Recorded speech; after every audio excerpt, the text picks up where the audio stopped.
Hello, everyone, and welcome back to the last Rams Live of the football season. I'm Ruby Kaiser, joined by Mike Brohard. Mike, are you feeling a little sentimental? This is the last time we're going to be sitting here this fall? I am. I'm going to miss this. I was really happy when they decided to start this, and I knew that you were coming back. It's been a lot of fun. It has We've been a lot had of some fun. adventures. We have, for sure, and we've got a lot in store for this last episode. We've got John Weber is starting us off, Brian Ross, some CSU football alumni stopping by the Ram Walk, which will be really exciting. Honors College Dean Bigham, which he has kind of a cool little story that we'll get into later. Swimmer and SAC rep Delaney Engels, so excited that she was able to stop by after Thanksgiving. And track coach Brian Bedard, of course. We've been like saving the best for last with that guy. Yes, with Brian, yes. Definitely saving the best for last. He's got a little sarcasm to him, so it'll bring some life to RamsLive, yeah. He's definitely going to bring the life. We also have 2 pre-recorded segments, so I interviewed some football seniors this week for Senior Day. We've got Jernias Tafia, Rocky Beers, Jake Jarmalowicz, and Jasim Mitchell, who are going to be commenting on their experiences as Rams. And then shout out to Jaron Fritz organizing a little Bahamas basketball breakdown. So we had Adam Nigon jump on and break down the basketball season in the Bahamas for us. So we have that in store as well. And then, of course, football kicking off against the Air Force Academy today at 1 p.m. Senior Day for the football players, but also a lot of other people as well. Yeah, you look at the 24 seniors that are either graduates or moving on from their college careers, and so it's always an emotional day that way. But you also think about all the other people that make that happen for them. Shannon O'Hare's staff. Amazing. In the equipment room, the training staff that works with Greg and Lee, they're phenomenal. And then you've got the Spirit Squad. You've got the band, who's always a big part of game day. A lot of seniors they're going to be performing in their last game. ROTC is also getting honored. I think it's so cool to honor all these different elements that go into game day, because those are big days for these kids too. It's their last time getting to be a part of this experience. Yeah, I know. I was walking in this morning. The band was really kind of, they've got those emotions too. This is their last performance at a football game. They always look forward to them. This is, their game day too, and so they were kind of sad but also kind of excited. Yeah, and yesterday was Thanksgiving. Of course, we hope all of the Ram fans had a great Thanksgiving celebrating, and Mike and I decided to celebrate with a little twist today on Rams Live. So girl dinner has become wildly popular on social media, and it's something that I participate in often, which is kind of like, I guess, how would you describe girl dinner, Mike? Girl dinner for me in my format is when I have dinner planned, but I've had a really long day at work. I really don't feel like cooking, so it's what's the quickest thing I can grab and eat. So I brought some of my favorites, and I know you did too. Oh yeah, girl dinner is just like, what can we get together to get something in the stomach before we go to bed? It's always just like random miscellaneous things. So I want to see what you brought for girl dinner today, Mike. So staple in my diet all the time is a Diet Mountain Dew. But also, you always have to have a box of Triscuits. This time when I went to the store, I went with the roasted garlic. I'm a big fan of the rosemary, too. So good. You can never go wrong with an Uncrustable, but they have to be the strawberry. Grape is okay, but I cannot. The Nutella's no. Yeah, and I'm then, a big strawberry fan. I don't know if this is a guy dinner type thing, but beef jerky or a beef stick, you cannot go wrong anytime with that. Bryn and I in the marketing department, we were talking about how often a beef stick supplements for dinner. So I do think it is also girl dinner. I have some Trader Joe's unexpected cheese spread. Nice. Some Trader Joe's Takis, a little spicy. I made some leftovers I feel like are also incorporated in girl dinner. So I got some cornbread casserole that I made yesterday for Thanksgiving, a little dark chocolate to finish it off, and then we got to get some like fruit in there, so we have an applesauce. I don't. Is that really a girl dinner thing for you? Because I've seen you throw those down. Yes. All times of the day. This is often a game day girl dinner for me when I haven't had time to eat like today. So I'll probably put down like 4 or 5 of these applesauce packets. I was convinced that was just a staple of your diet. It's a staple in my bag. It's a staple in my office. Absolutely. Mike, I want you to try one of these unexpected cheddar. Can I use my Triscuits? Yeah, here, dip a Triscuit in there. All right, here we go. It's kind of like fancy Cheese Whiz. I like that. I'm going to pull,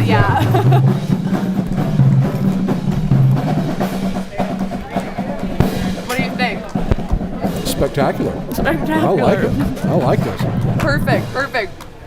Well, that is our girl dinner. It's a perfect type of cheese that goes with garlic toast. Here's the chocolate to top it off. That's how you really finish girl dinner. Well, don't forget your Uncrustable. Oh, this is actually going to come in clutch. I think this might be like a halftime girl dinner for me. So I'm going to throw that in my bag.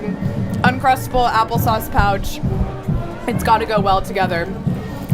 Maybe anyone who's watching this right now, you can tweet us what your girl dinner has been or what your favorite leftovers for Thanksgiving will be. I'm excited to heat up my cornbread casserole for breakfast the next couple days. It sounds good. All right, well, we'll be back with some more Rams Live after this. We have Athletic Director John Weber hopping on with us to share some exciting scoop and celebrate all of our seniors today. Go Rams.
Hi, Ram fans. Welcome back to Rams Live. We're joined by CSU Athletic Director John Weber.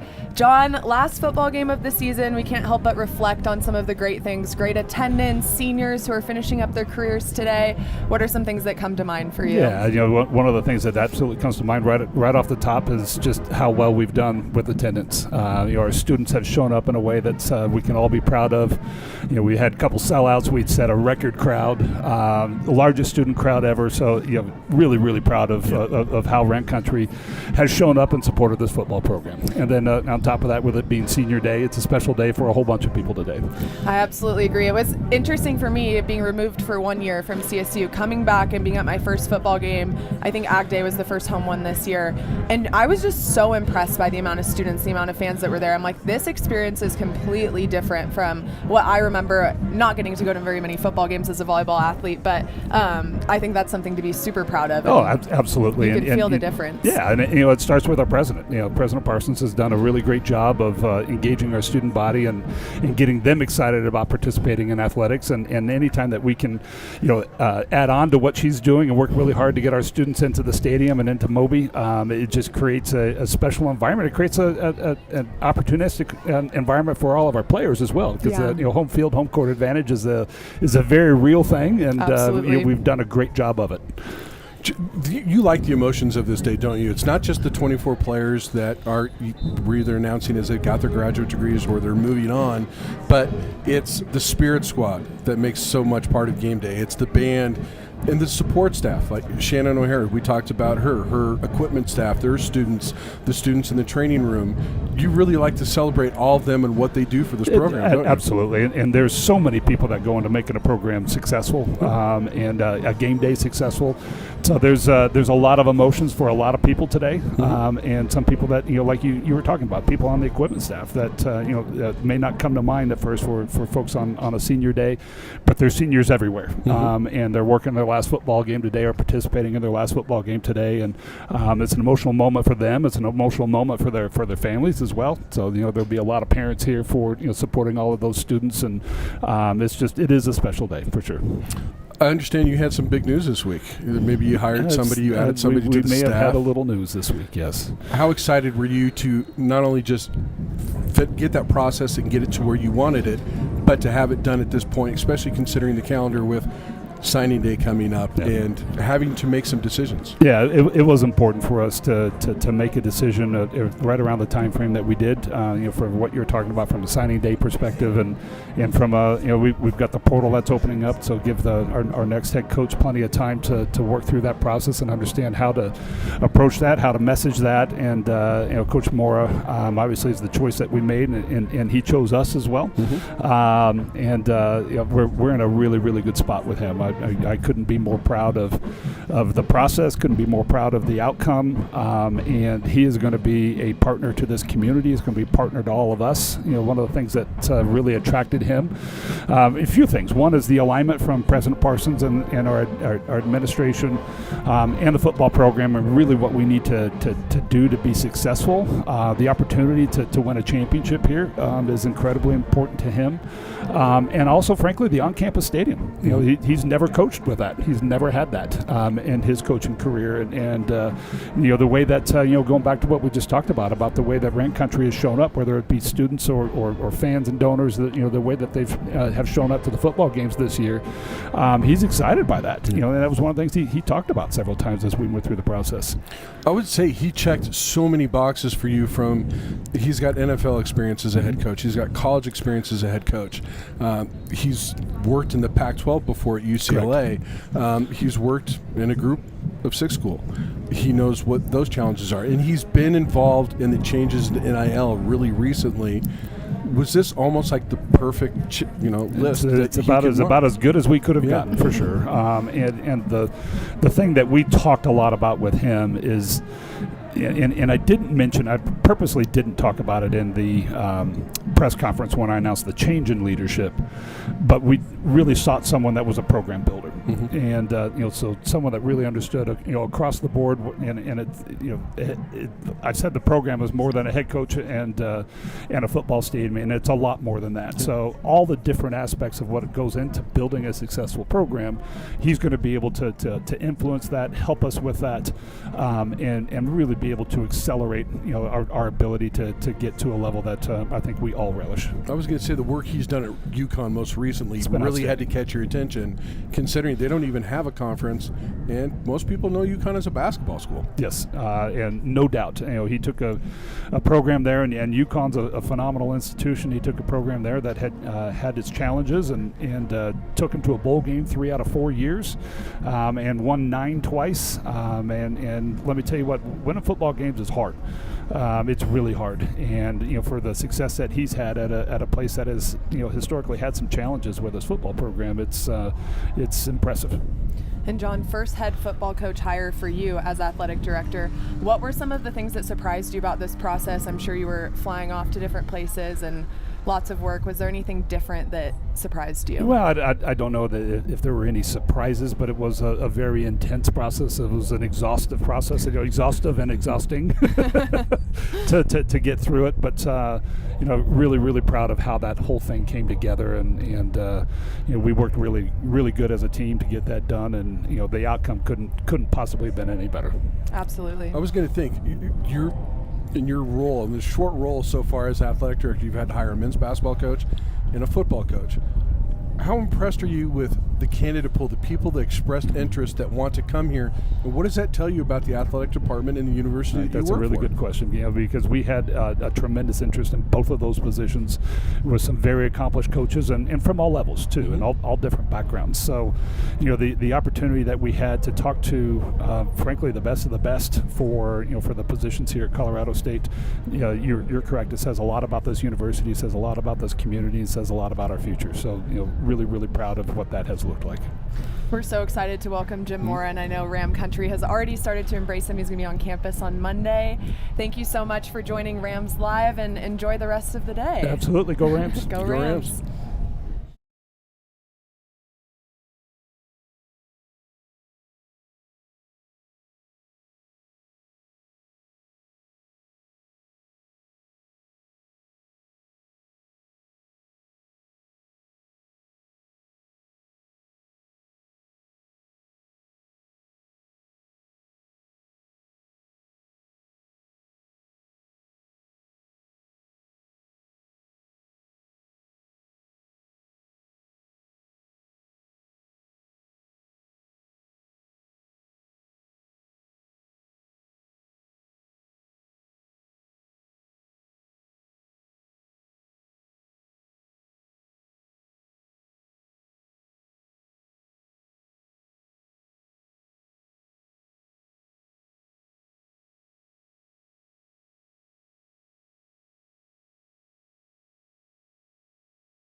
Hi, Ram fans. Ruby Kaiser here at Rams Live. We've got the Ram Walk coming our way.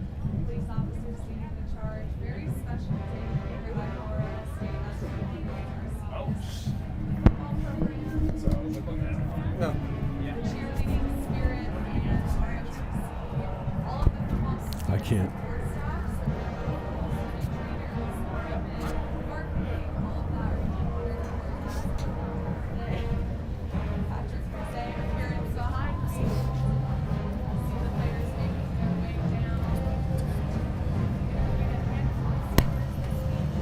I just heard something click.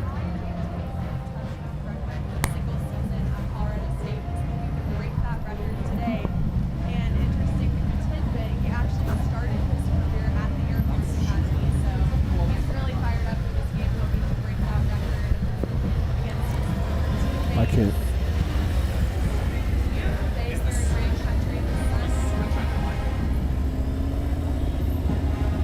Sun is shining. Yeah, I'm hearing it. We've got the band I'm coming hearing down here. the way, some Spirit Squad members, flag twirlers leading us off. Always love the Ram Walk tradition, starting off with our great band here at CSU. Doing such a great job. I personally love the addition of adding the band into the student section. I think it brings so much fun to the stadium right in the middle. I know I look pretty chilly right now with my big jacket on, but it's actually a beautiful day here. Starting to warm up now that I'm in the sun. Might need to get out of this tented area. The shade's making me a little colder. Wonder if we can get a flag twirl from anyone. They're walking by. Got the marching band coming on in, led by our amazing band director.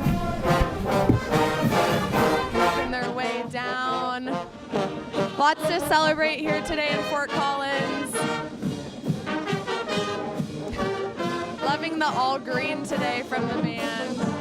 Such a great job. Now we've got lots of senior parents gathered here to see their students make the Ram Walk for the last time.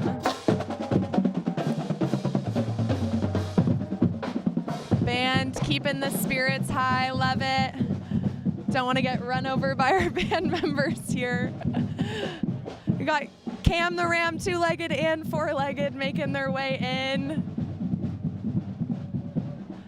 When I came on my visit at Colorado State, I had one request, and it was that I wanted to meet four-legged Cam. Now I get to spend a lot of time with him. Our Ram handlers, we got some seniors here today that are going to be honored. Last Ram Walk for them. John Weber coming in with the football team. Seniors being honored today.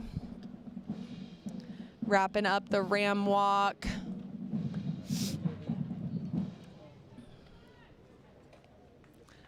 Lots of hugs and hellos during Ram Walk. That's always my favorite part, is seeing the people who show up for these football players, coming and giving them some love before they go into battle. Last game against the Air Force Academy, a little bit of a rivalry in-state game here for the Rams. We mentioned it. This may be the last time in a while that the Rams will be facing off against the Falcons. I also have gotten to hold the Air Force Falcons because they were hanging out with Cam the Ram when I was on my visit, taking a picture. Coming on in. We've got some good stuff queued up for RamsLive. Brian Roth going to be breaking it down. We've got some former CSU football players who are going to join us here in a moment.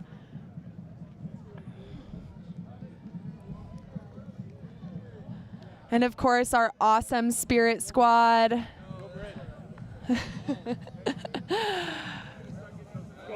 We got our cheerleaders coming in. Dawn, show off your boots today, girl. I haven't seen those yet. Lovely. Love it. Always looking good. Dawn and I are always competing for our outfits. We got the Palms coming in. You can spot the seniors. They've got some sashes on today celebrating their last football game, last Ram Walk. Walking in with some family members. Love to see it.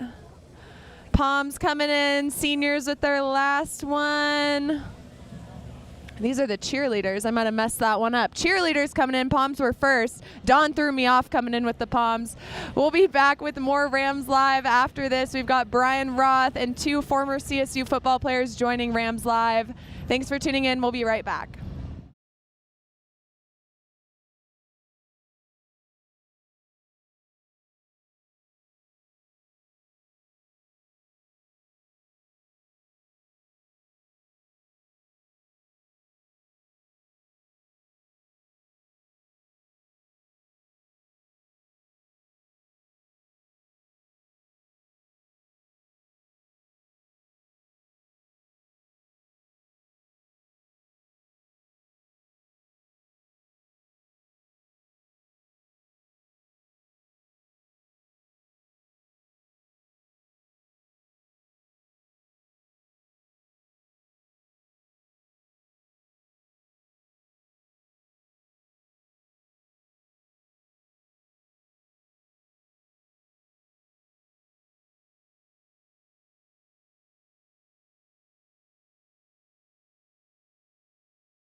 Hi, Ram fans. Welcome back to Rams Live. We've got Brian Roth here to break down some football before what seems to be one of the last matchups against the Air Force Academy. 3-8 on the season. Crazy. Without their starting quarterback. What do you expect for this game? Well, I mean, I first want to address the fact that it could be the last game of the foreseeable future, which makes me sad. I don't know if it makes defensive coaches at Colorado State sad in the future, but yeah, it's going to be strange maybe not having Air Force on the schedule for the foreseeable future. Well, look, both these defenses have had their struggles this year, but both come in with massive question marks at quarterback. And you looked at Air Force's offense, they were so prolific to start the season. And then Liam Zarka goes down a couple of weeks ago in the UConn game against Jim Mora. And they just have not been the same team since he went on. I mean, he did everything for him, but was a great passer for him, was their leading rusher. I mean, literally did everything for him. He's out. And so they're going to play two quarterbacks today. One can throw, one can't. One's a converted fullback. And then with Colorado State, obviously Darius Curry's not going to be available. Jackson Brousseau got hurt at the Mexico game. He's not anywhere close to 100%. And you have Taj Bullock, and how much do you change the offense to fit what he could do? So it's really a fascinating quarterback matchup. Yeah, I think it is too, because we was even talking to Troy Garnhart up in the thing. Liam Zarka made them so interesting on offense because you go back, you've been around for a while, so you think of the Thiessens and the Dallases who were great names at quarterback for Air Force throughout the years, guys that made things happen. He brought that. He actually broke some of their marks. You know, the first quarterback to rush for 100 yards in 5 straight games for them. You take him out of the equation, they're somewhat lost on offense, and they're an interesting team because coin flip, how many games have they lost by one score? Yeah. I remember watching the UNLV game a month ago, and that was 52-49, a close game. They just couldn't pull out in the end. The one close game they did pull out was the Wyoming game. But, their defense, though, has improved as the season has gone along, so that certainly has helped them. And, of course, they lose last week 20-3 to New Mexico, and it was a real defensive battle. But the Air Force offense had, 163 total yards of offense. They ran for 110 to keep a streak of 100-plus yards per game, 96 times or whatever it is. So, you look at the defense, and I'm not even sure what the over-under is for this contest, but to me, this screams 13-10 here today. Now, having said that, it'll probably be 45-42 exactly. just because I said that. Yeah. But well, we were also joking. Remember back in the years when it was 8-5 game between these two teams? It was just. Rocky Beers going for the tight end single-season touchdown. I know I interviewed him earlier in the week, and he was super fired up for this game being against his previous teammates. What have you liked about his play so far, and what's it going to take for him to break that record today? Yeah, I mean, well, I'm just throwing the ball in the red zone. That's how you break the record, because he catches everything. And, it's interesting. You look at his stats, and I don't have my notes in front of me, but I think it's the last 4 games, he has, 18 of his 29 catches have been in the last 3 or 4 games. And I mean, just some of the catches he's made over the last few weeks have been incredible. A couple third down catches, the one in particular in the third quarter. Yeah, but that against, and then the one in the third quarter against New Mexico, where it was 3rd and 14, and he goes over the middle. He's getting lined up, and he still hangs on to the football. And so, he's been terrific. He's fun to hang out. So we had him on the coach's show on Tuesday night, and I said, "Hey, thanks for coming out, Rock." He goes, "Yeah." Well, he goes, "I'm missing the finale of Dancing with Stars, but I figured I better do this." And I was like, "Look, you're going to get a free meal out of it. Just record it on the DVR. Dancing with Stars will wait." I wish I knew that about him when I did my interview on Tuesday, because I also had to miss the finale of Dancing with the Stars for women's basketball on Tuesday, which I was glad to do, but I did end up catching up. But that's pretty funny. He's a fun character for sure. Thank you so much for joining us pregame. I know you got to bolt over to get on the radio show, so make sure to tune in to Brian Roth on the Rams radio network. Yep, and you're going to be on the radio network with us as well. Yes, I will. It'll be fun. All right, thanks, guys. Thank you. We'll be care. back Thanks, in Brian. a few minutes. Adam, as we take a look over the first 3 weeks of this season, we've seen a little bit of everything. The fans are really going to start to turn the page when football season ends after the Air Force game. And look at this basketball team. And the encouraging 4-0 start was a team that was shooting lights out. But as you mentioned, the scouting report is out, and they've had to adapt a little bit in the recent games. They have, and it started with Josh Pasquarelli getting all out tonight in Loyola, and he really had to figure out how to do some back cuts, how to get to the rim and cut from that weak side. And then the next game, game, DU switches 1 through 5, and it really just kind of threw us for a loop. And then last game, we just got all out denied. Our guards were continually pressured. And we were forced to go inside a lot more than we'd like to, and it shows in our offense. Over the last 3 games, just 75 points per game, and we really need to get that defense going, which will really propel us into our offense if we can get some stops, turnovers, and steals, get on that open floor and run a little bit. We've seen hot three-point shooting. We've been the best free throw shooting team in the country. We've seen 44 free throw attempts against Denver, and then we saw an 8 free throw game against Virginia Tech. So we've run the gamut through the first 3 weeks of the season in terms of style of play. Where do you think the Rams are most comfortable right now? Well, it seems like Kyle Jorgensen's the most comfortable. I mean, he is absolutely balled out for us. He's shooting 65% from the field, 50+% from 3. He's 3rd on the team in makes, 1st in points, and 2nd in assists. And this is a guy who played 4 minutes in the last 8 games last season, basically a non-factor. Really shows that the work that he put in this offseason, and it is shown because he has got so much confidence, not just from the outside. He's pushing guys around on the inside, too. Yeah, and he's done it doing a couple of different things with that inside and outside game. He's been able to face up and shoot the ball really well, and that's opened things up for everybody else. A lot of people are familiar with Kerry Booth, having been a local product in the Denver area before going to Notre Dame and Illinois, but coming back to Colorado, he had 3 double-doubles in a stretch of 4 games, and he continues to do very much of the same things that Kyle Jorgensen is doing, just in a different way, but both inside and out. Well, Kerry Booth is a sleeping giant. I mean, you can see him game to game get better and better and more confident in who he is. He's the biggest guy out there. He's the most athletic guy out there. When he's dunking the ball, he's looking down at the rim. And so if you can continue to build confidence in him and see him start playing a little more bully ball, I mean, my goodness, he's going to be a heck of a guy for us coming down the stretch, and maybe even a potential NBA guy. And some of the new faces doing a great job thus far. You talk about Josh Pasquarelli, but Brandon Rechsteiner shooting the ball very well from behind the arc to start the season. And the freshman point guard, JoJo McIver, I think fans are going to be really impressed with how aggressive he is getting downhill when they see him for the first time. You're right. He's got to find a way to kind of slow the game down a little bit. He's a little sped up. You see the ball kind of slipping out of his hands. You see him flying around, using his hands, playing defense a little bit too much. But certainly things that are all going to clean themselves up as we get through this season.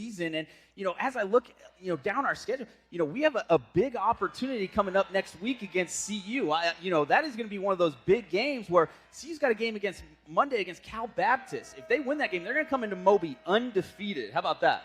And that'll be the first of 3 straight home games at Moby, where fans, again, really get to dial in. People start to have a little more time off around the holidays, start looking towards Christmas. Again, once football ends, people will really turn their attention to this basketball team, and that is the time where I think everyone is going to come out, start supporting, and get familiar with some of these new faces. Yeah, and that might be a game that could propel us into bigger things through our season. You remember what happened last year at CU.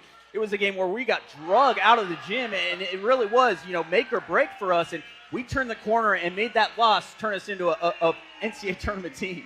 And following that 3-game homestand, you will turn the clock to the new year, 2026, and Mountain West Conference play. And we've seen quite an interesting season to open up with some really devastating losses by Mountain West Conference teams. When was the last time you saw San Diego State lose a game by 40? But also some surprises already. So I think what we've seen so far from the Rams, how do you see them stacking up again this year in the conference? Yeah, pick 7th is way too low. I think they're at least a 3 or 4 seed, and when it's all said and done, when they figure some things out. But you're right, there's been a lot of surprises. I mean, Wyoming's playing very well. Fresno State's playing very well. So Utah State unbeaten. Yeah, Utah State has been probably the most consistent here early, but really it's kind of everybody's got an opportunity this year to maybe make a splash in the Mountain West Conference. And a couple teams you thought maybe would be, ready to go. San Diego State sitting at 500. UNLV thought they had new life with Josh Pastner. They're struggling early on. So I think the Rams are in good shape if they continue to play the way they've been playing.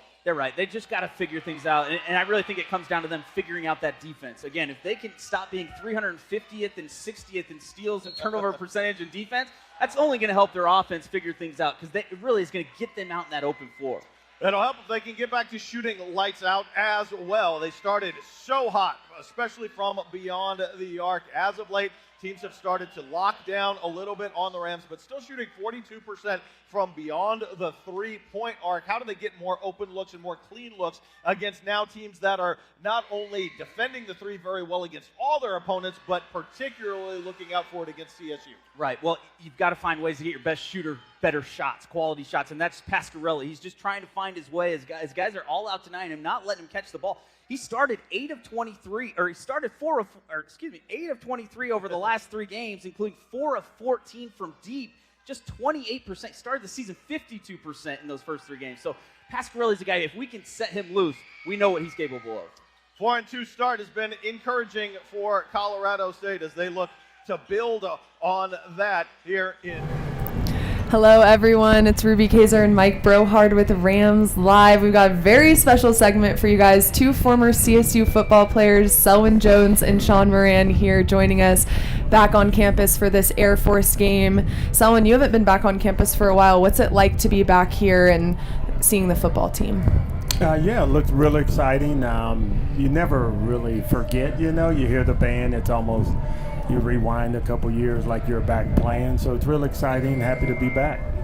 And Sean, for you, your son Jack is on the team, so you've been to quite a few games so far in the last couple years. Yeah. How special is it to have your son being a part of the same experience that you had? It's such a legacy thing that it's hard to describe in words. How proud I am of him, and I got to coach him all the way up to this level. I'm obviously not coaching here now, but for what it's worth, to have him here and at the same place, and he loves it here. And he's a Ram. He's got Ram flags all over his room and in our house down in Arvada, and just to see it to come to fruition that he gets to play here and he gets to walk in the same shoes and be in the same buildings, and it's just really, really cool. It goes beyond the flag because we've seen the tattoo work that you guys did. He's got a tattoo on his arm he and his dad designed with the Aggie A on it. How much time did you guys spend on coming up with that design? A couple hours. Yeah. And it's got the Horsetooth Mountain on there, mountain range, and he's got the A on his arm, so he's a Ram through and through. And so this new hire is going to be fun for him. He did say, I talked to him earlier this week about just talking to Dad about playing the Air Force attack. He said the tone in your voice changes when you talk about either A, Air Force, B, Wyoming. Everybody else is kind of normal. For both of you, what's it like coming back and remembering the emotions of a rivalry game with Air Force? Go ahead, Sol. Yeah, I mean, them being in state, obviously, Wyoming across the border, it every game felt personal, but you are a little more amped up to beat your either, border, opponent or your in-state rival. So it's definitely a rivalry game, one that you really don't feel worse or bad. I mean, any worse, particularly a loss is a loss, but you definitely want to end up on the right side of the scoreboard. Yeah, absolutely. And I think these border games, like someone was saying, or these rivalries are so important. And not just in the past 100 years, but moving forward. I hope they are able to renew those rivalries because they're like no other. Those games should always be played, no matter what conference anybody's in. The cross-state rivalries are paramount to college football across this country, and this is what makes the engine run. This is what fuels that engine that is college football. He did say that you liked playing in this game, but you also hated playing in this game, particularly because of Air Force's blocking scheme with the option. It's a little bit. He probably view this game differently than Selwyn does, considering the positions you play. Do you not? Well, Selwyn loved playing these guys because they don't throw the ball. He's like, well, I might only have one tackle during the game or one pass breakup because they only threw the ball once, and Selwyn was going to be the one defending it. So, he's going to knock the ball down or intercept it for what it's worth. But I did not like playing these guys because they love to cut low and chop block and that's just the way. I believe that's illegal too, is it not? What's that? That's illegal too, is it not? It should be. The answer is yes. It was legal back then. It was legal back then. I'll be honest. It was legal back then. Is it interesting for you guys to come back though and see your college team play on campus as opposed to when you guys played at Hughes? Yeah, I noticed that. I came back for the CU versus CSU game, and it was cool to be able to just walk around and have everything, right centrally located. I've obviously visited the stadium before, beautiful, but that bus ride over the Hughes, and it's kind of what I was used to and accustomed to. It felt special, but this is really nice having everything in one place. Yeah, I agree. I think the difference between Hughes and here is night and day, and everything is so nice on campus. They've done an incredible job. Hughes Stadium was such a setting that we enjoyed so much because that's where we grew up, and the setting out by the mountain, out by the lake, out by the reservoir, and just being a part of that history that comes with that meant so much to us. And when we packed it to the gills when I was a junior, and we packed it against Utah, and we put 40,000 people into that stadium, was like having 60,000 people here in the stadium, because now that it's on campus, it's a lot easier for the students to get here, and there's a lot more reason to come now that it's on campus. But having that setting out by the mountains was one in a million. So when you were drafted by the Browns in '92, was that dream of the NFL something that you knew was going to happen, or when did you realize that was going to become a reality? The first part, I'd say no. I wasn't a kid growing up saying, I want to try to be in the NFL, and that was my goal and everything. I wanted to for sure play college football. That was a big goal of mine. I never thought much further than that. By the time I got to my junior year, and my defensive back coach would tell me that a lot of NFL scouts were there, I kind of figured it out my junior year, and I thought I was playing pretty good. Of course, I played corner. I always thought I played pretty good. I think you have to play that position. So it became, I'd say in my mind, a really good bet my junior year that I would end up in the NFL. And you're from Houston, Texas. Correct. What led you to Colorado State? So a lot of the things that we were talking about earlier, the beauty of it during my visit, friendliness, openness. I didn't want to stay in Texas. I wanted to do something different, and I was really wide open. Recruitment, I took every visit I could. And I just really liked the defensive back coach was from Texas and had also played in the NFL, Vance Befford, who's still a good friend of mine. So that was a big part of it. I knew I'd get really good coaching, and just the beauty of the city and doing something different than Texas. Yeah. Sam, what do you look forward to most? Remember the emotions of your senior day. What are these players going through as they come out of the tunnel for this game? Well, I think that if they don't know the rivalry and they haven't figured it out yet, I don't know that they will. This is such a big game especially since we've been on a skid lately. We've lost 5 or 6 in a row, and I think that moving forward, there is no other option. We got to win this game, and so if they don't have that mentality, then maybe they shouldn't be walking out on that field. Selwyn, do you remember your senior day emotions? Yeah, I do. It's always mixed emotions because it's your last college, whether you're going to NFL or whatever you're doing, it's your last college game. You've been on campus 4 or 5 years. You never want to lose, but it's so emotional with your family and friends there, and obviously the rivalry game, like Sean mentioned. It's a big game, and it shouldn't take much to get you ready to go. Yeah. Thank you so much for joining Rams Live and taking a piece of your day and spending it with us. I hope you guys have a great day at the stadium, enjoying being back on campus. We'll be back with some more Rams Live right after this short break.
for here, but Where did she go?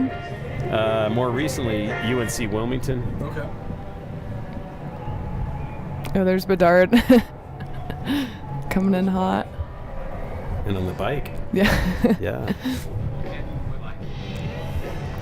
Hi everyone, Ruby Kaiser here, back with Rams Live, joined by Mike Brohard and Sean Bingham, our Honors College Program Director. Sean, thanks so much for joining Rams Live today. Thanks for having me. So Mike, I'm going to let you cue this off since you were the one who found the story about Sean, but we heard something a little interesting about you. I did find this really interesting that early in your career, you and your family lived in a residence hall. How has that kind of shaped how you run your honors program, and how did it kind of connect you with the students? Yeah, radically. And my daughter is standing over there. She was 4 when we moved into the res halls, into an apartment. You really get to know students in a different way, far outside the classroom like that. We lived in the first year res hall, and so we taught students to do laundry. And you have conversation with students over laundry that you would never have in a classroom, whether it's I miss my dog or my brother or my boyfriend, or I don't know how to do my laundry. I used to play a trick on them when she was 4 where I would hold up her little teeny clothing and say, don't use this dryer, it's going to shrink your clothing. And they weren't sure whether I was serious or not, but we'd hold events, take them to theater on campus, take them to sporting events, music. My kids got to meet Martin Luther King Jr.'s kids Wow. while living on campus. So pretty awesome experience, and really radically changed the way I teach. You get to know the entire student. I was going to say, who liked it more, you or your daughter? They loved it because we had a dining hall pass, so Okay. it was fantastic. You were telling me just off the side you're thinking about doing that again. Yeah, the hope is next year potentially move back on into an apartment. And it's just a great, I mean, you're at the center, the pulse of campus. When I moved off in 2014 from University of South Florida, it was like you're kind of away from everybody and everything, and it took me about 6 months to adjust to live in a neighborhood where people just drive their cars into the house and you don't see them again. You were also explaining to me that we are a land-grant university, an honors program. Do you feel it has greater capabilities on this type of campus than it does others? Absolutely. Yeah, I mean, the word honors has some baggage to it, and so when you're operating on a land-grant campus, you talk about accessibility and getting that small college experience for students from all walks of life, first-gen students, to be in a small classroom like you would at a small college, but have access to all the resources we have here. I went to a school of about 1,800 students, and we didn't have anywhere near what we have here in terms of resourcing. So the idea is the best of both worlds, and also an honors program is not a gated community, but helps serve the larger campus, so incubate ideas across campus, bring students here who might otherwise go out of state to private schools, get them involved here as leaders in research in the community. We try to do a lot of work outside the classroom. And so whatever we can do to serve the larger campus is really what we want to do, especially getting undergrad researchers in faculty labs. And we got students from every major doing everything on campus in every club, engineering students that are athletes or chemistry students who play cello. We like that kind of Renaissance student who likes to do a little bit of everything. That's a great perspective, and I think, as we all know, students in the residence halls aren't always on their best behavior. Do you have any crazy stories from living in the residence hall? I do. We had some in Tampa. We had some lacrosse players above us who liked to bounce a lacrosse ball, and we had an infant at the time. So I went upstairs and said, "Hey guys, we live downstairs. Did you know that?" And they said no. And I said, "Well, I got a baby. If you wake her, you take her." and that they chuckled about that. And then I recruited one of them to be a major in the academic department I was in. So oh wow. So it was fun, and it the honors res hall over here, it's work hard, play hard. So they need to kick back and have a good time. But these particular group of guys were shocked when I came upstairs. I'm sure. They weren't expecting it. That's awesome. My brother was in the honors college at Oregon State, so I do know that they work hard and play hard. So Yeah. Thank you so much for joining Rams Live, Sean. I hope you enjoy the rest of your day. Thank you both. And yeah, I love it. Appreciate Good it. luck next year moving back in. I'll keep you posted. We'll have to Come check and do back another in. one. Yes, we'll have to We're check gonna on need an update. a mental health check maybe Absolutely. after that. Thanks so much. Take We'll care. be back right after the break with more Rams Live.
Hello, Ram fans. Ruby Kaiser and Mike Brohard here with RamsLive. We have a very special guest. Senior swimmer Delaney Engel is joining us.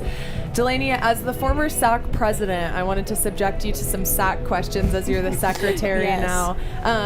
SAC does a lot of great initiatives throughout the year. It's the holiday season. Fill us in on some of the stuff that you guys have been working on. Yeah, we've definitely been working on getting more opportunities to be involved in the community, so athletes are able to be involved in the community that we're so fortunate to represent. So reading with the Rams, Christmas cards, all the fun stuff, and then we're just really planning the Rammies, hammering away Rammies at is a that. beast. So yeah, but just trying to get more opportunities in the community really has been our main focus. So For people who don't know, Reading with the Rams was always one of my favorite initiatives. I was putting my name in like every week when I could. Yeah. Tell us a little bit about what Reading with the Rams is, and if you've done it, how has that impacted you as an athlete? yeah, it's so awesome because obviously I actually am from Windsor, so just 30 minutes east, and being involved with the little kids who you do look up to the people and strive to be like them, the older athletes, and so being able to go and to the elementary schools and read children's books is just a really great opportunity to give back to the kids in the community. And you mentioned Christmas cards. What's that all about? Yeah, so just coloring little Christmas cards and then writing notes on them, and then we've been giving them to senior living all over in Fort Collins, and so that's just been different holidays as well, but great opportunity. That's great. I know you love your work with SAC, but also tout your swim team, because I think last year or the last 2 years, you have led all athletic programs in community service. Is that something that you guys strive for year after year?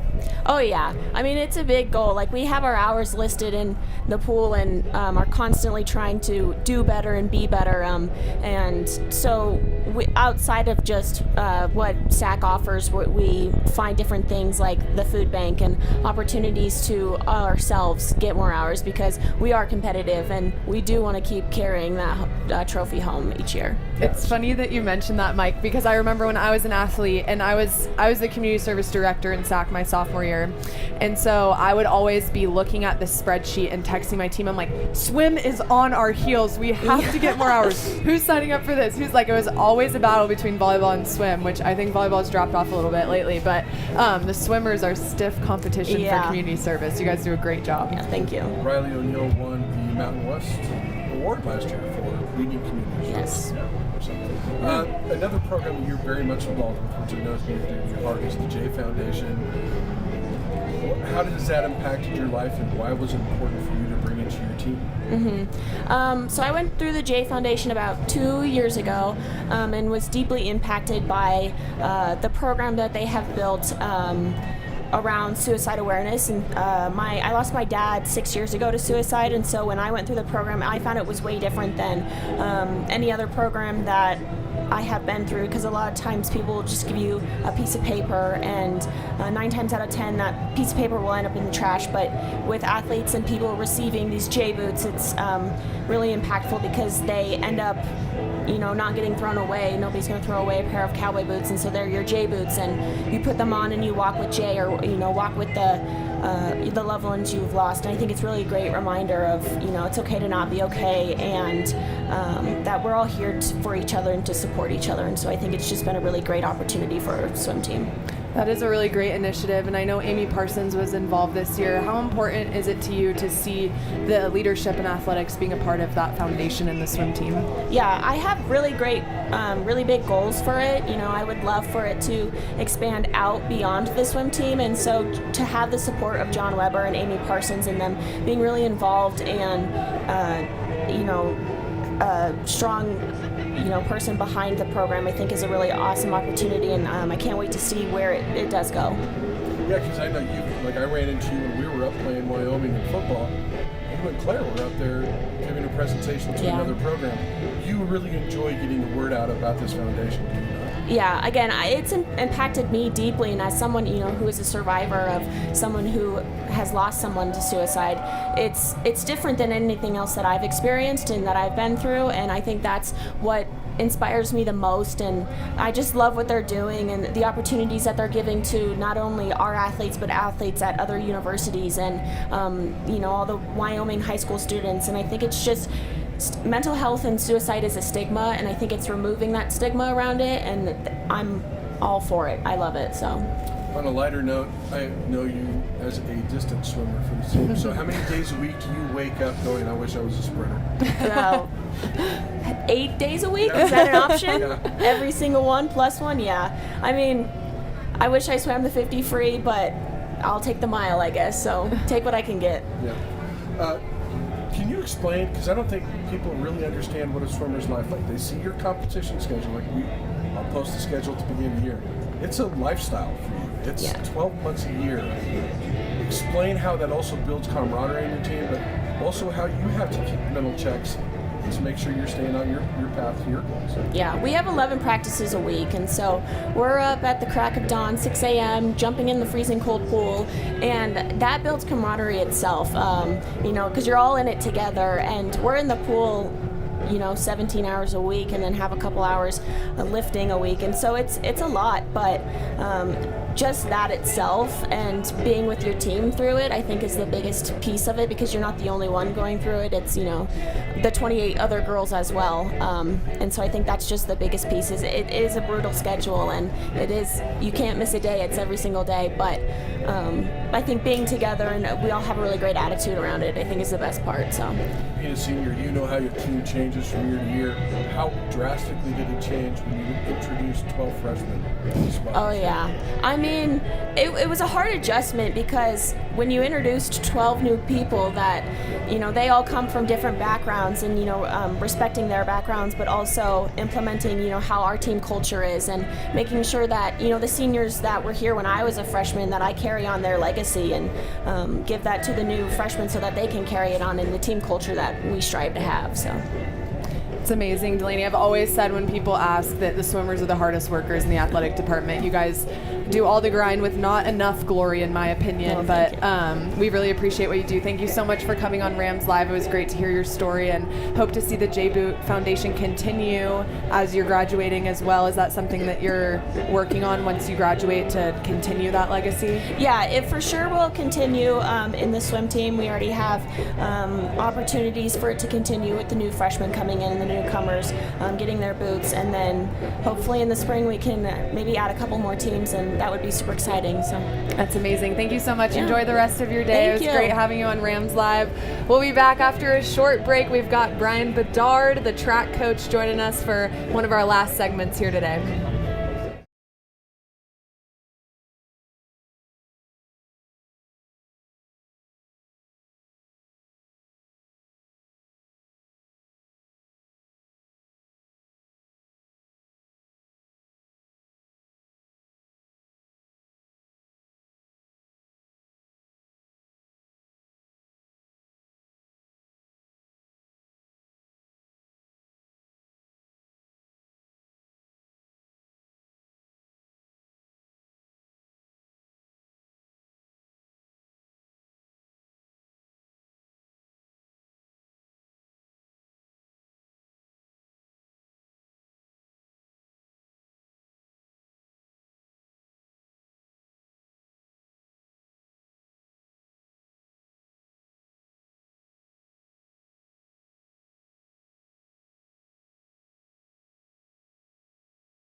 Hi Ram fans, it's Ruby Kaiser with a RamsLive exclusive. We've got Jernias Tafia here, we've got Jasim Mitchell here, we've got senior Rocky Beers here, we've got Jake Jarmalowicz, a senior on the football team.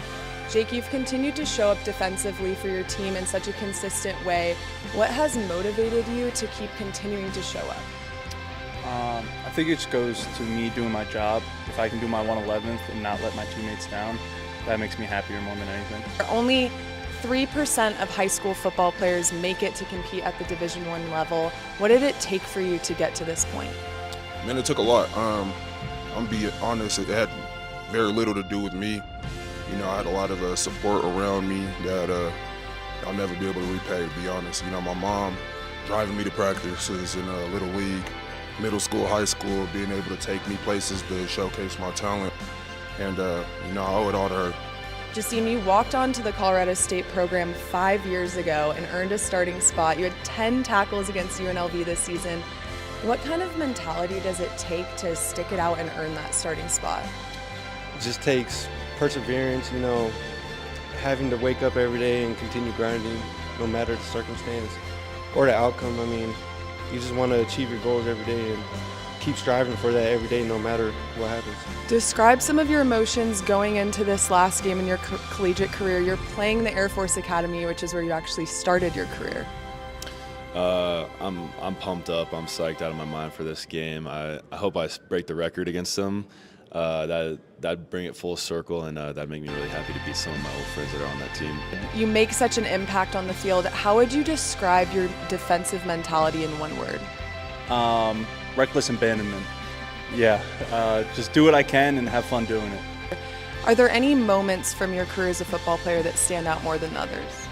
You know, I would just say more than anything, I feel like I'm gonna remember the small talks in the locker room. You know, a lot of people said when I was younger that you'll remember more of the relationships you built rather than the plays you made or the games you won. So I feel like that's gonna be the main thing I remember is like coming and meeting a lot of people from different parts of the country and being able to build a lifelong bond, like stuff that you don't get to do a lot. Rocky, you captured the hearts of Ram fans right off the bat. What has the CSU and Fort Collins community meant to you? Everything. They're really supportive after all the games. They come out. They're a great fan base, and I love having them. First generation college graduate, that is a huge accomplishment. What has that meant to you and your family? It means a lot, you know, going to college and graduating with a degree is a big achievement no matter where you're from, and it just means a lot to be able to provide that for my family and my parents and prove that, you know, I'm doing the right thing. Finale. Everybody needed the earlier slot this one, I feel like, which I don't know if that's normal because I haven't been the one planning it, but I don't know. We generally used to just tell.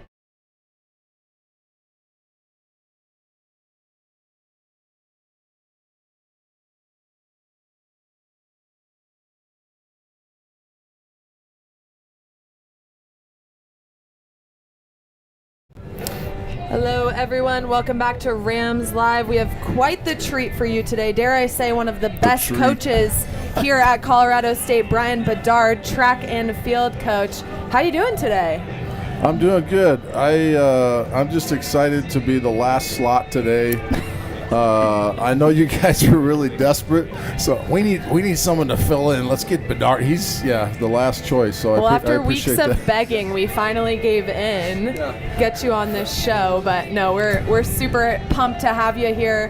One thing that Mike and I were talking about before you came on the show is just how impressive the overall culture is of the track program, and it just seems like the kids you got are great. They like each other. They work hard. They win. How have you developed that culture over the last several years? Well, I think it starts in the recruiting process. We have a really different process in recruiting. If you were to come on a visit to Colorado State, you'd be disappointed compared to like volleyball because we don't put on a Vegas show. There's not a whole lot of special stuff we do. We try to be an accurate representation of what it's like to be a student athlete at Colorado State. So we want it to be a very real experience. And it's all about relationship building. Like you said, we don't put on a Vegas show. We don't show a bunch of shiny facilities. We don't have them anyway, so why show it? So the athlete knows exactly what they're getting into when they come here, and we have really clear communication with parents and the recruit. This is how it's going to be when you get here. So we spell it all out to them on the visit. Some of my assistant coaches in the past said, I think you're a little too blunt with some of that, and I was like, this is how it's going to be. I'm not going to pull any punches, and so they don't get any surprises, and that's why we have a really low transfer rate too. Kids know what they're getting into, so when they make a decision to come to CSU, that's how it's going to be. Like what I think of when I think of your athletes, and I'll bring up one example that I saw personally. Lauren Gale, who goes on to become an Olympian, is one of the greatest sprinters that we've ever had. I watched her carry the pole vaults off the track after Jack Christensen and put them away.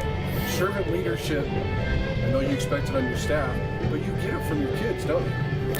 Yeah, and that's one thing we discuss even in the recruiting process. Check your ego at the door. You're here to put the team first, serve the team, and we give them examples of just that and how that looks on our team, so they know what we're getting into. And then I'd like to think our upperclassmen are displaying that often, so they, the younger athletes say, okay, that's how we do it here. I also find it fascinating because there's probably different ways to skin a cat in the track and field, especially with all the different position groups that you have. Rarely are you all together at one time. How do you devise a plan that wins you, 3,000 conference titles you've won, or something like that? Seems like it. But how early in your career did you come up with a plan, because you seem to get points everywhere? We'll see some teams that will be load heavy in one group or another. Well, it's that maybe stemmed from maybe Doug Mack's Still Hustle. We wanted to have a complete track team. We just think we're the most successful at the conference level if we have a complete team and we can score in almost every event area and challenge that. It's been a recipe for success for us. I'm not going to steer away from that. Maybe if John Weber says we need to steer away from that, I'd argue with him on that. But it's just a formula that's worked for us. The team believes in it, and then you got to have each event group supporting each other too. So if you go to a conference championship meet, everybody's all in. First athletes to the track, screaming their guts out the whole time, supporting their teammates, no matter who's competing, and it just it creates some awesome performances that I don't think we'd get if we didn't have the whole team behind us. So when we get done with conference meet, everybody's vocal cords are shot. Coach, everybody's exhausted. Everybody's emotionally spent, and we either are celebrating a win or we knew we were in a great fight, and it's just something to be proud of. So that's how we do it. I got to go to the conference championship for the first time in Fresno. Oh, who were you watching there? No one special. Jackie Cobble, by any chance? I was watching Jack Cobble. Oh. Yeah. But anyway, I was there. Yeah, hopefully he's watching. You finally got a shout out. Yeah, you finally got your shout out, so I hope you're watching.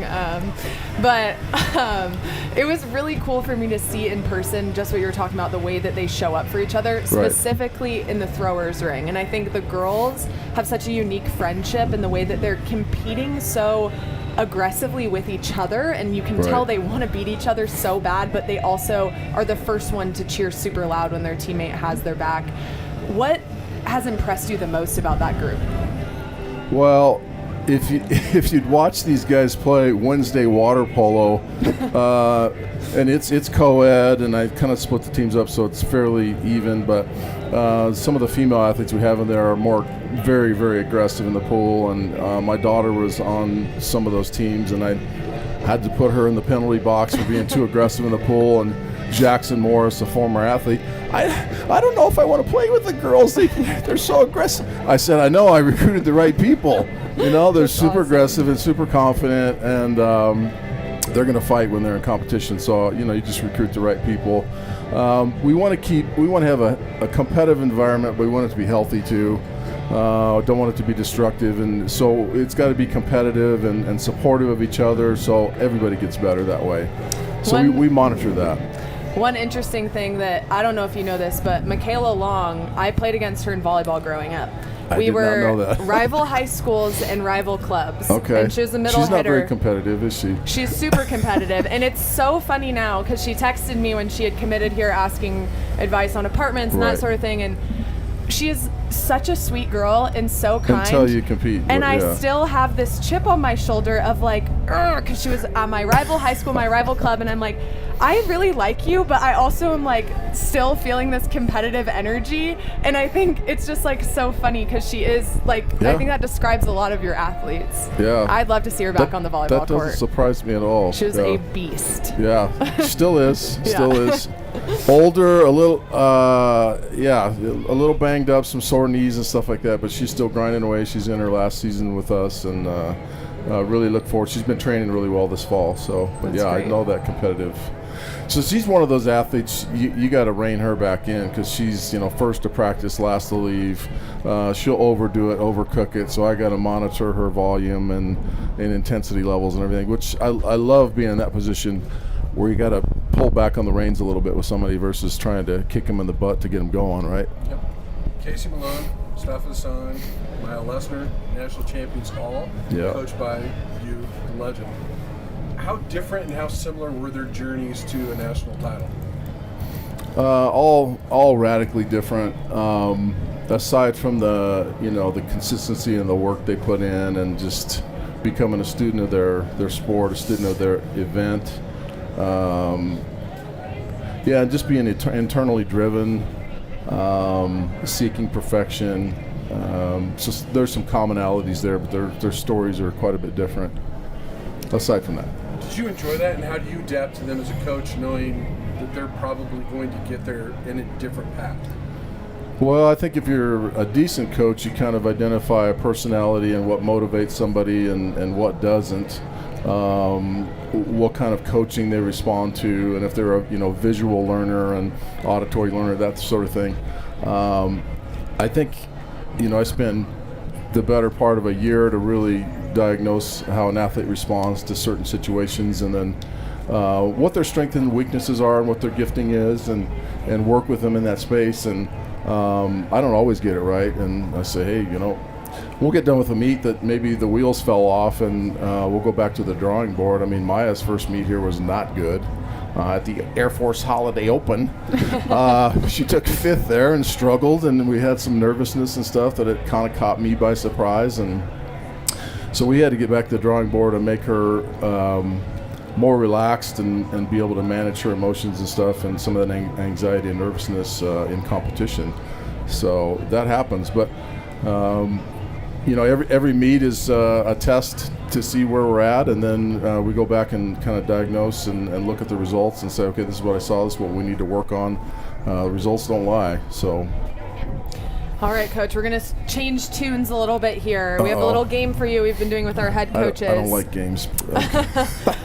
We reached out to we know you work with the throwers the closest, so we reached out to a few throwers, some current, some former, and we're going to do a little 2 truths and a lie. So they gave me 3 statements, and you have to guess which one is the lie. So we're going to start with Kaisa Borman. If I wasn't a thrower, I would be an artist. I refuse to share food and drinks with anyone, and I can hold my breath for over a minute. Wow. I would think the artist one. That is the lie. Yeah. I just don't see that. Not that she's not creative, but I just don't see that. She has a She secret can hold her side breath that for we don't over a know minute? about. Sounds like it, yeah. Really? I could see. You'll have to We're try going to that. test that out on water polo day, Wednesday water polo. This will be the first thing we do is test that she can hold it for I over a could minute. also see her as a young child throwing a temper tantrum and holding her breath. Oh, yeah. Yeah, I could see that too, for sure. Kyle Bigley next. Oh. Bedard is my favorite coach. That's a lie. I enjoy running stairs, and I hate eating food. What was the first one again? That you're his favorite coach. He's going to say that to just kiss up. It's got to be the second one. It's the food one. He says he loves food, but he enjoys running stairs. Do Do you do that with them? Are you there when they're running the stairs? Oh yeah, I've yeah. seen them when He's actually really good at running stairs. One of the best I've ever coached. He's phenomenal. We do timed runs up the Moby stairs. And you guys do bear crawls too, right? we do some bear crawls and different exercises going up the stairs, but definitely some timed runs to. And I don't know. It's just a goofy thing that I think is pretty important to assess strength to body weight ratio and horsepower. So. I remember being down at practice watching you guys do that and just being like, I am so glad that's not me right now. Nano Kiss is our last one. Alumni. Mariano Kiss. Okay, this ought to be good. When I started, I wanted to be an accountant. I'm currently coaching at the D1 level, and I am driving a 2023 Lexus. They're a little all over the board from Nano. Say that again. Wanted to be an accountant from the beginning. He is an accountant, so currently coaching at the D1 level and driving a 2023 Lexus. He's got kind of a volunteer gig coaching, so which is the lie? Probably the Lexus. That's the last one. The Lexus, I guess. It is, which he doesn't have a car right now because he's living in Chicago. That's right. There's no need for a car. That's true. Okay. I do remember him mobbing some of us around in his little car, which he's such a big man in that tiny little car the little in college. clown car. Yes. Yeah. So that one made me laugh. Well, it was great to have you on the show, Bedard. Thanks so much for stopping by. Thanks for the charity. I've been trying to bribe my way onto the show for a while. No, so our guest of honor. It's great Thank to have you. you. Just kind of tone down the sarcasm a little bit. Well, have me on for longer, and then it's. Okay. I'm like 80% Mike sarcasm. wanted 30 minutes with you. 30 would be awesome. Alone, without me, just the two of you. Oh, I think we do great. Yeah, just talk about what's really said in the thrower's pit during break. And I don't think we could actually is this run G-rated or that wouldn't be. Okay. I've been to those practices. Got it. Hysterical. We'll have to circle back on that 30-minute feature of the two of you. We'll see who's pulling up for. I'll definitely be viewing that for sure. I'd love to watch I'm that. all up for it. I'm with you too. Thank you so much for joining Rams Live. After the short break, we'll close up our episode, and then it'll be time to hit Canvas Stadium.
Thank you guys so much for tuning in to Rams Live, our last football pregame show of the season. We're a little bit under an hour away from kickoff against Air Force, and the sun has totally come out. I took off my fur jacket. I'm going to start losing layers here, I think.